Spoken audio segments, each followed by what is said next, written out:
գումարներ են վճարել Արցախում չծառայելու համար։ Հիմա տեսեք, այն որ ԿՊԱ-կան տեխնացուն Գյումրի ընտրություններում հանդես եկող դասական Փաշինյանական էր, նրա գաղափարին, նկարագրին, քաղաքական վարքագծին հատուկ, դա կարծում եմ որևէ մեկի համար նորություն չէր։ Բայց ես ուզում եմ, որ շատ հստակ մենք արձանագրենք, որ Արցախը եւ Արցախի պաշտպանության բանակում ծառայությունը շատ շատերիս համար եղել է մշտապես հպարտություն եւ շատ շատերս մեր ծառայությունը Արցախի պաշտպանության բանակում տարել ենք պատվով եւ այսօր էլ այդ ամենը, այդ հիշողությունները դաջված են մեր բոլորի սրտում։ Ես ինքս առաջին մուտքը Արցախի պաշտպանության բանակում ունեցել եմ 2006 թվականին, երբ որ ծառայության եմ նախանցել Հայկազողում տեղակայված ուսումնական զորամասում, այնուհետև 1.5 տարի իմ ծառայությունը տարել եմ Մադաղիսի եւ Թալիշի հատվածում եւ այդ երկու տարիները ինչպես իմ, այնպես էլ մեր շատ ընկերների, հայրենակիցների համար եղել է մեր կյանքի, մեր կենսագրության լավագույն ժամանակները, ոչ միայն նրա համար, որ մենք մեր ծառայությունը մեր հայրենիքին կամ մեր հայրենիքի Արցախյան հատվածում համարել ենք հպարտություն, այլ այն, որ մենք հնարավորություն ենք ունեցել մեր ծառայությունը ունենալ հատկապես Արցախում։ Ես նաև ուզում եմ նշել, որ ինքս ճանաչում եմ շատ գյումրեցիների պարտադիր ժամկետային ծառայողի կարգավիճակով, պայմանագրայինի կարգավիճակով, սպաների կարգավիճակով, որոնք այսօր էլ, նրանցի շատերը այսօր էլ ծառայում են զինված ուժերում եւ մշտապես հպարտացել են իրենց կենսագրական այն հատվածով, որոնք իրենց ծառայությունը կրել են Արցախի պաշտպանության բանակում։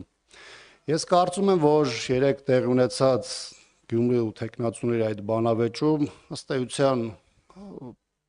ԿՊ ներկայացնող տեխնացուն գնաց քաղաքական ինքնասպանության ճանապարհով, մյուս կողմից նաև պատասխանատվություն ստանձնեց այս իշխանությունների այն բոլոր մեղսակցության համար հայրենիքի հանձնումից մինչև Հայաստանի անվտանգությունը ըստ էության թշնամիներին վաճառելու այդ հարցից եւ դրանով ինքն իր ճանապարհը փակեց հետագայում քաղաքական գործընթացների համար։ Սա մեկ։ Երկրորդը չենք կարող մենք որևէ ձևով շրջանցել եւ չանդրադառնալ այն բոլոր այլանդակություններին, որոնք տեղ ունեցան հատկապես երեք Գյումրիում։ Իհարկե տարբեր process-ներ, տարբեր տեխնացուների նկատմամբ ճնշումների, հետապնդումների բավականին ծանր նաև քարոզչության միջոցով մենք տեսել ենք այս վերջին 2 ամիսների ընթացքում, սակայն այն ինչ որ տեղի ունեցավ երեք Գյումրիում ըստ էության իր անոնսը ստացել էր դեռևս չորեքշաբթի օրը խորհրդանում կառավարության այդ հարց ու պատասխանի ժամանակ, եւ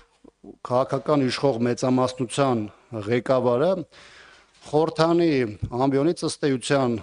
հանձնարարություն իջեցրեց իրավապահ համակարգին գործելու իր պատկերացումների շրջանակներում, իսկ դրա հիմքում ոչ թե օրենքն է, ոչ թե սահմանադրությունն է, այլ իշխող ուժի առաջնահերթությունները, որոնք արտահայտվում են ձերբակալությունների, ճնշումների, քարոզչական բավականին անթույլատրելի միջոցների կիրառման միջոցով եւ երեք մեր գործընկեր նաեւ Մարտուն Գրիգորյանի ընտանիքի նկատմամբ իրականացված է եւ մեծ առումով Մարտուն Գրիգորյանին նկատմամբ առհասարակ այս օրերին իրականացող այս ողջ process-ը իմ նկարագրած իրադարձությունների շրջանակներում է ցանկացած հատված, ցանկացած դետալային առումով վերցրած ըստ էության ցույց է տալիս, որ իշխանությունը իր համար նպատակ է դրել ամեն գնով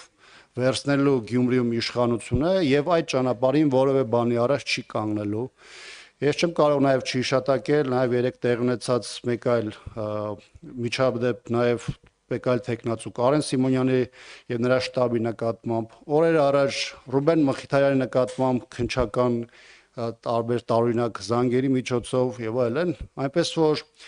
իշխանությունը Գյումրիում գործում է ճիշտ այնպես, ինչպես իր քաղաքական նկարագիրն ու հետագիծն է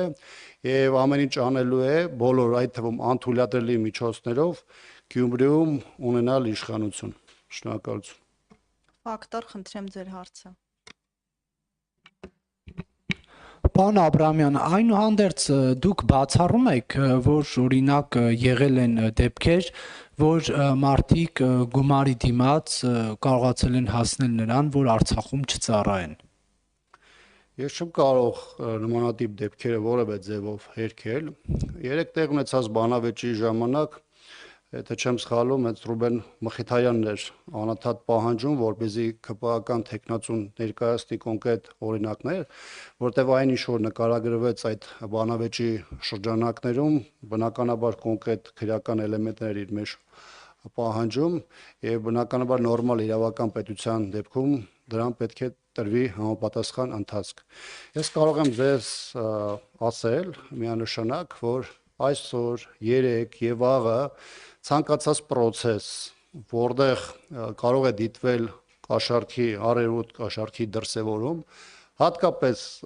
զինվորական ծառայությունից ազատելու հետ կապված բոլոր ժամանակներում իմ համար եղել է,